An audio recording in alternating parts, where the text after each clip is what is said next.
Hello and welcome to another Canguro English Daily Digest. My name is Christian and today's Thursday, best day of the week.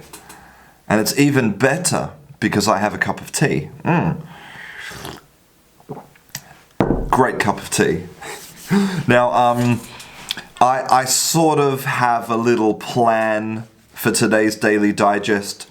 Basically, we are going to be focusing on the future, talking about the future. And so let's talk about something permanent, something that you have now and you will have always in the future, and that is a tattoo. Yes, I know that you can have a laser tattoo removal, but for most people, tattoos are forever. And maybe you know that recently the singer Ariana Grande, she had a tattoo done on the palm of her hand. Okay, here is an image of the tattoo here. So this is palm of her hand and here's the tattoo. Now, she wanted the tattoo to say 7 rings because she released a new song called 7 Rings. It's very popular.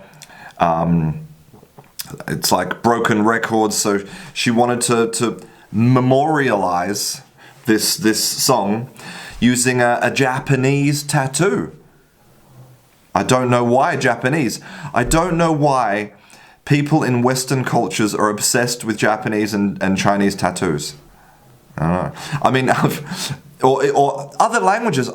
I know people who live in my town who have Arabic tattoos, who have no idea about Arabic culture, or how to speak Arabic, or how to pronounce Arabic, or how to write Arabic. It's weird, but anyway.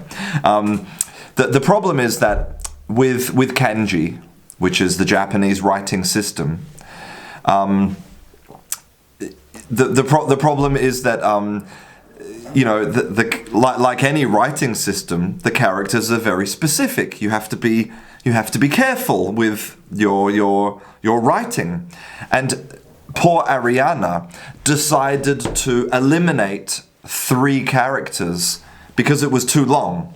So she eliminated three characters from this tattoo to make it shorter. But unfortunately, her tattoo doesn't say 7 rings. It says small barbecue grill.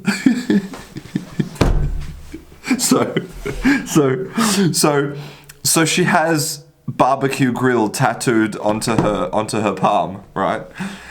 And it's incredible to think that somebody with so much money who can afford to pay a professional translator to before you have something tattooed on your body, you check that it's correct. It's unbelievable to me. So then she tried to fix the tattoo. So she added 2 extra characters. Okay, so here's the original tattoo and here's the extra characters. But but the problem is that now it's kind of worse. Now it says small barbecue grill finger heart. Oh my god.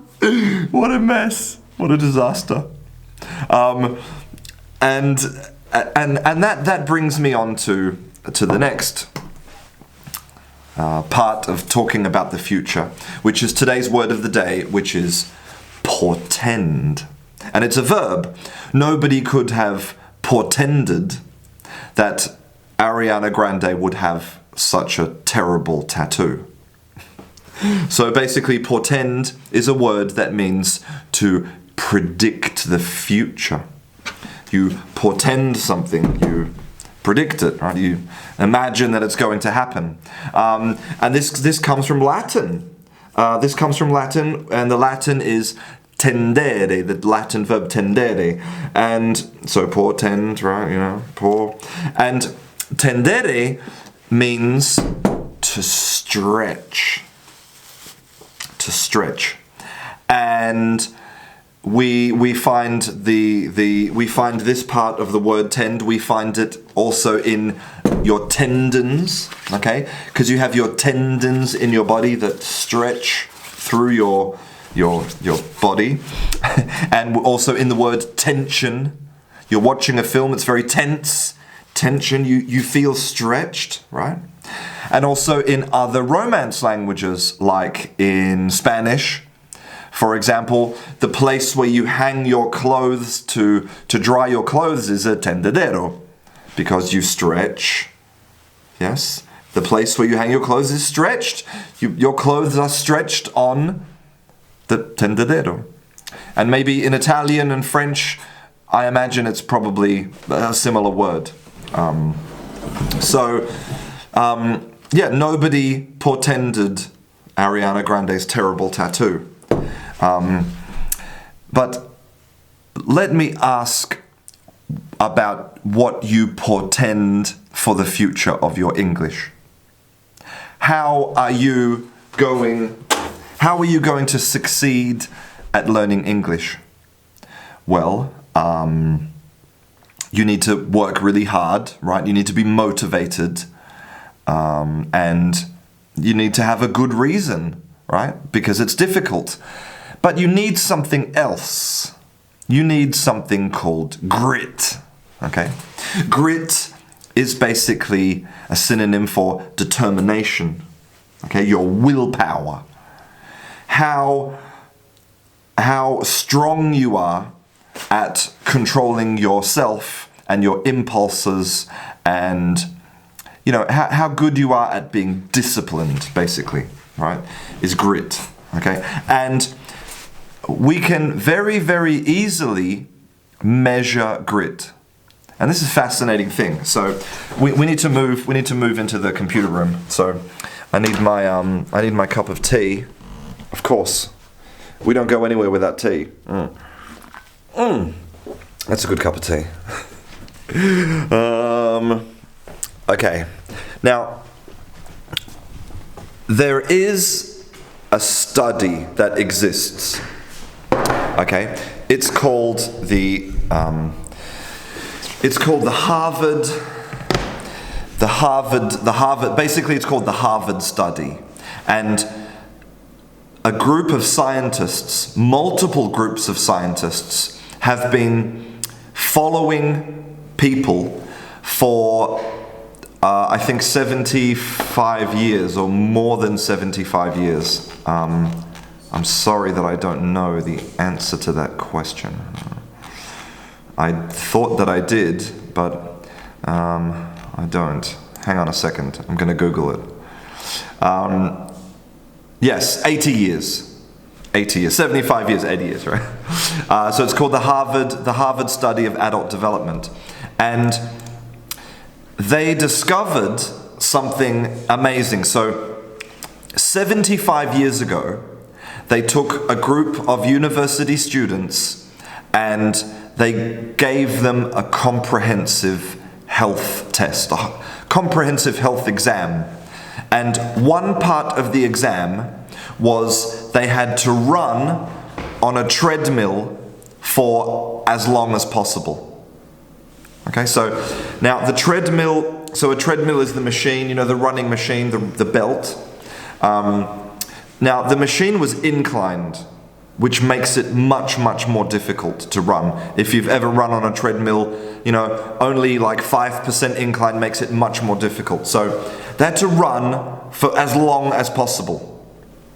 And they timed them. And they included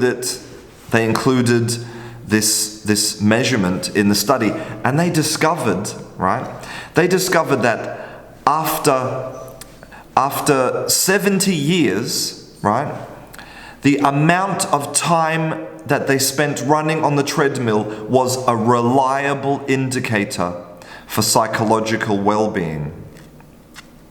The people who ran longer on the treadmill made more money, they were healthier, they drank less, they were happier, right? Now, think about that for a moment, about what it means. It means that one simple test, how much you are willing to push yourself to be uncomfortable and to push yourself, can basically portend your future. So, if you are the type of person who gives up easily, it's not good. It's not good.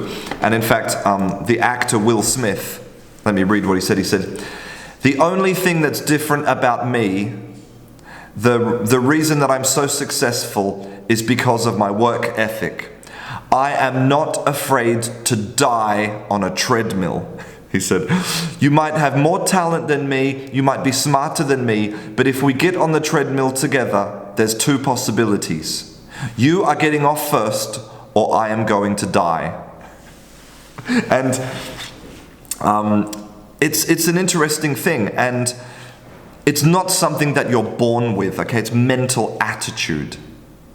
So, if you want to succeed at learning English, you need to develop this determination, this grit. Because learning English is exactly like running on a treadmill.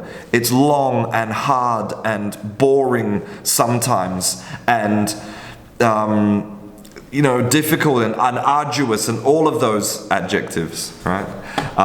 And so you can learn to develop that. And the first place to start is by doing a test of your grit. Okay, so there's a website, I'm going to put the link below. Okay, it's Angela Duckworth's website, and you can actually measure your grit. So there's a few questions here. You answer the questions about your grit, and you can discover if you are a gritty person or not. If you will,